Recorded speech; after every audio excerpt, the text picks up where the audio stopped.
اس آیت میں اللہ تعالیٰ بتا رہے ہیں کہ ہم نے انسان اور جنات میں سے شیاطین بنائے ہیں جو انبیاء کے دشمن ہیں، وہ بعض کو وحی بھیجتے ہیں۔ یوحی، لفظ یوحی آ گیا نا، وحی۔ اس وحی کی دو صفتیں ہیں، ایک وہ جھوٹ ہے، دھوکہ ہے، فراڈ ہے، فریب ہے، اس کی حقیقت اللہ نے بتائی۔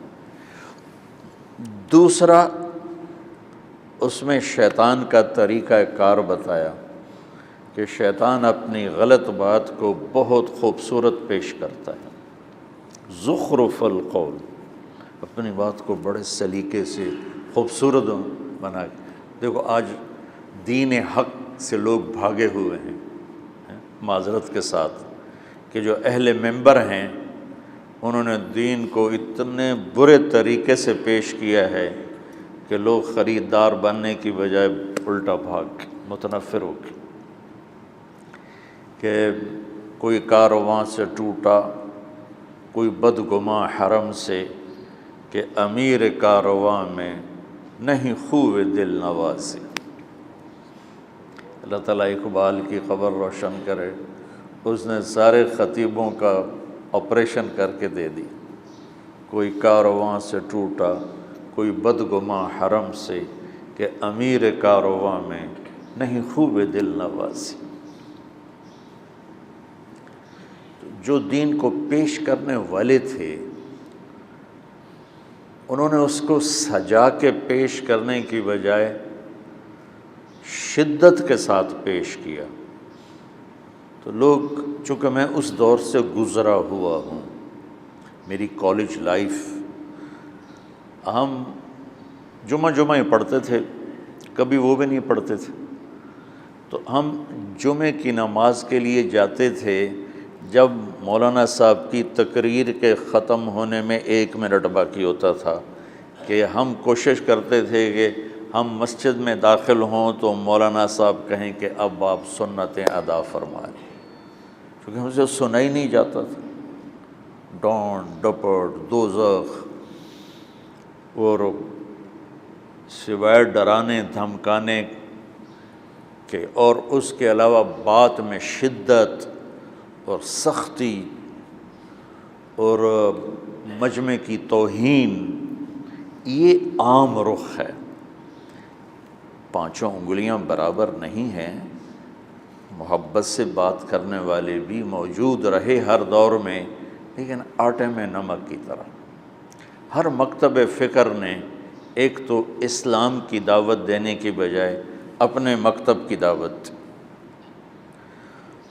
تو لہٰذا امت گروہوں میں، فرقوں میں تقسیم ہوتی چلی گئی۔ تو شیطان کو اللہ تعالیٰ بتا رہا ہے کہ یہ سلیقہ ہے کہ وہ اپنی بات کو بہت خوبصورت کر کے پیش کرتے، لوگ خریدار بن جاتے۔ اصلی پھول بیچنے والے فارغ بیٹھے ہیں اور نقلی کاغذی پھولوں والے دکان اپنی چلا رہے ہیں۔ زخرف القول غرورا، وحی۔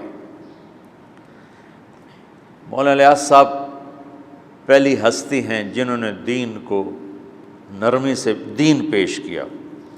انہوں نے اپنے مسلک مذہب کو نہیں پیش کیا، دین پیش کیا، اور محبت اور نرمی سے پیش کیا، اور آگے نصیحت بھی اسی کی۔ تو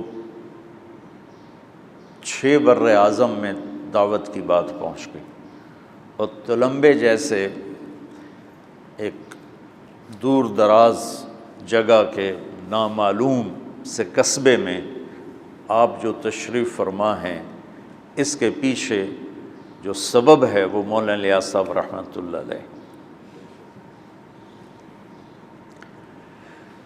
اللہ کی طرف سے ان کو یہ چیز القاء ہوئی۔ اگر وہ رواجی طریقے پر چلتے تو یا مدرسہ بناتے یا خانقاہ بناتے یا کوئی تصنیف و تالیف کا کام کرتے۔ اللہ نے اس سے ہٹا کر ان کو دعوت پہ لگایا اور اس کا نتیجہ آپ کے سامنے ہے۔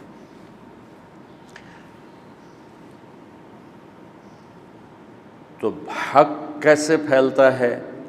اس کی ابتدا بھی وحی سے ہے۔ انا اوحینا الیک کما اوحینا الی نوح والنبیین من بعدہ، میرے محبوب جیسے ہم نے نوح پر وحی کو اتارا ایسے ہی آپ پر بھی وحی کو اتارا۔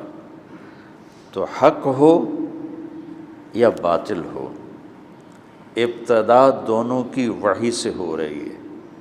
باطل کی وحی جھوٹی ہے، پیش کرنے والے بڑے زبردست خطیب ہیں، وہ بڑے خوبصورت انداز میں پیش کرتے ہیں، لوگ جھوٹ کے خریدار بن کے۔